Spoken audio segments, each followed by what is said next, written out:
Hello പരിപാടി. ഇന്ന് political science എന്ന വിഷയത്തെ പരിചയപ്പെടുത്തുവാനാണ് ഈ വീഡിയോയിലൂടെ ഉദ്ദേശിക്കുന്നത്. രാഷ്ട്രമീമാംസ എന്ന പേരിലാണ് ഇത് പറയപ്പെടുന്നത്. സോഷ്യൽ സയൻസ് സ്ട്രീമിൽ വളരെ പ്രധാനപ്പെട്ട ഒരു ഡിസിപ്ലിനാണ് പൊളിറ്റിക്കൽ സയൻസ്. ഈ വിഷയത്തിൽ എന്താണ് പഠിപ്പിക്കുന്നത്, ഇത് ആരാണ് പഠിക്കേണ്ടത്, ഇത് പഠിച്ചുകൊണ്ടുള്ള പ്രയോജനം എന്താണ്, ജോലി സാധ്യതകൾ എന്തൊക്കെയാണ് എന്നതിനെ സംബന്ധിച്ചാണ് ഇന്നത്തെ വീഡിയോയിലൂടെ പറയാൻ ഉദ്ദേശിക്കുന്നത്. രാഷ്ട്രമീമാംസ നമുക്കറിയാം. രാഷ്ട്രീയം എന്ന് നമ്മൾ പലപ്പോഴും കേൾക്കാറുണ്ട്. നമ്മൾ മനുഷ്യനൊരു സാമൂഹിക ജീവിയാണെന്നാണ് അരിസ്റ്റോട്ടിൽ പറഞ്ഞിട്ടുള്ളത്. അദ്ദേഹം ഫാദർ ഓഫ് പൊളിറ്റിക്കൽ സയൻസ് എന്ന പേരിലാണ് അരിസ്റ്റോട്ടിൽ അറിയപ്പെടുന്നത്. പുരാതന ഗ്രീക്ക് തത്വചിന്തകനായിരുന്നു അരിസ്റ്റോട്ടിൽ. മനുഷ്യനെ രാഷ്ട്രീയം, സാമൂഹിക ജീവിതം ഒഴിച്ചുകൂടാനാവാത്ത ഒരു ഘടകമാണ്. തങ്ങൾക്ക് രാഷ്ട്രീയത്തോട് താല്പര്യമില്ല എന്ന് പൊതുവെ ആളുകൾ പറയാറുണ്ട്. പൊളിറ്റിക്കൽ സയൻസ് പഠിക്കുന്ന വിവരദോഷികളടക്കം പറയാറുള്ള ഒരു കാര്യമാണത്. എനിക്ക് നേരിട്ടറിയാവുന്ന കുറച്ച് ആളുകളുണ്ട്. പൊളിറ്റിക്കൽ സയൻസ് കൊണ്ട് പഠിക്കുകയും ചെയ്യും, പക്ഷേ അവർക്ക് രാഷ്ട്രീയത്തിനോട് അപ്പോൾ അവരെന്താ പഠിക്കണമെന്ന് നമ്മൾ ചിന്തിക്കും. പക്ഷേ യഥാർത്ഥത്തിൽ എന്നാൽ അതൊന്നും പഠിക്കാതെ മറ്റ് ഡിസിപ്ലിനും പഠിച്ചുകൊണ്ടിരിക്കുന്നവരടക്കം സ്വാഭാവികമായിട്ടും രാഷ്ട്രീയത്തിൽ ഇടപെടുന്ന, സജീവമായിട്ട് ഇടപെടുന്ന ധാരാളം ആളുകളെ നമുക്ക് കാണാൻ പറ്റും. ഏതായാലും മനുഷ്യനെ യഥാർത്ഥത്തിൽ തിരിച്ചറിയുന്ന ഒരു പരിപാടിയാണ് യഥാർത്ഥത്തിൽ രാഷ്ട്രമീമാംസ പഠിപ്പിക്കുന്നത്. മനുഷ്യൻ്റെ അസ്തിത്വം അത് കേവലം ഒറ്റക്കുള്ള ഒരു ഇൻഡിവിജ്വൽ അല്ല. മനുഷ്യനൊരു സോഷ്യൽ ആനിമലാണ്, പൊളിറ്റിക്കൽ ആനിമലാണ്.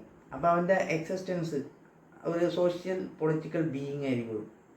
അപ്പോൾ രാഷ്ട്രം, സമൂഹം ഇതൊക്കെ അവന് ഉൾച്ചേരും.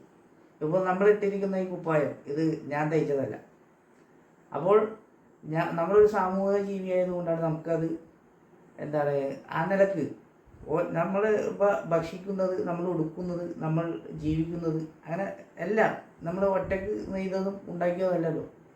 അപ്പോൾ ഒരു സാമൂഹിക ജീവി എന്ന നിലക്ക് നമുക്ക് വേണ്ടി ഏർപ്പെടുത്തിയിരിക്കുന്ന ഒരു വ്യവസ്ഥ, സംവിധാനം, അതാണ് യഥാർത്ഥത്തിൽ രാഷ്ട്രമീമാംസയിൽ നമുക്ക് പഠിക്കാൻ സാധിക്കുന്നത്.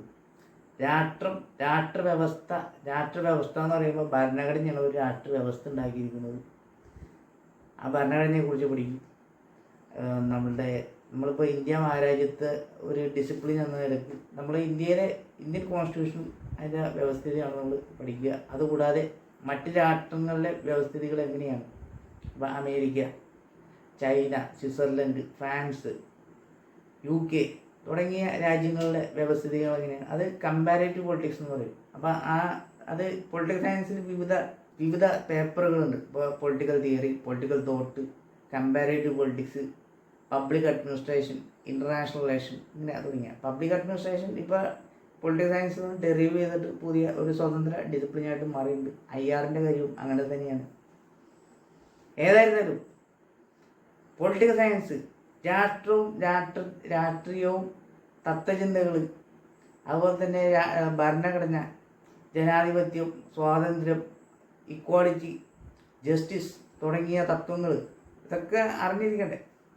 അപ്പോൾ ഇതെല്ലാം പഠിപ്പിക്കുന്ന ഒരു വിഷയമാണ് പൊളിറ്റിക്കൽ സയൻസ്. അപ്പോൾ ഇത് പഠിച്ച ഒരു മനുഷ്യരെ സംബന്ധിച്ചിടത്തോളം അവൻ കുറച്ചുകൂടി എൻലൈറ്റൻഡായ ഒരു സോഷ്യൽ പൊളിറ്റിക്കൽ അനിമലായിരിക്കും. അവനിവിടെ വളരെ സ്വാതന്ത്ര്യത്തോടു കൂടി, വലിയ അഭിമാനത്തോടു കൂടി അവനെ ജീവിക്കാൻ സാധിക്കും. അവൻ്റെ ജോലി സാധ്യത എന്ന് പറയുന്നത് അവനൊരു ഭരണവർഗമായിട്ട് അവൻ മാറുന്നതാണ്. കാരണം അവൻ കാര്യങ്ങൾ പഠിച്ചു. ഇനി അവന് പിടിച്ചാൽ കിട്ടില്ല, കാരണം കാര്യങ്ങൾ പഠിച്ചു.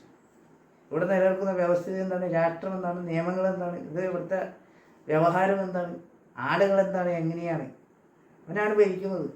അപ്പോൾ ആ നിലക്കുള്ളൊരു വിഷയമാണ് പൊളിറ്റിക്കൽ സയൻസ്. അതുകൊണ്ട് സ്വാഭാവികമായിട്ടും ഇതൊരു ഹൈ പൊട്ടൻഷ്യൽ, ഒരു കപ്പാസിറ്റി ഇൻകൾക്കേറ്റ് ചെയ്യുന്ന ഒരു വിഷയമായതുകൊണ്ട് ആ നിലക്കുള്ള രാഷ്ട്രീയത്തിനോട് താല്പര്യമുള്ളതും പൊതുപ്രവർത്തനത്തിന് താല്പര്യം, പബ്ലിക് സർവീസ് താല്പര്യമുള്ള ആളുകളാണ് പൊതുവെ ഇത് ചൂസ് ചെയ്യുക.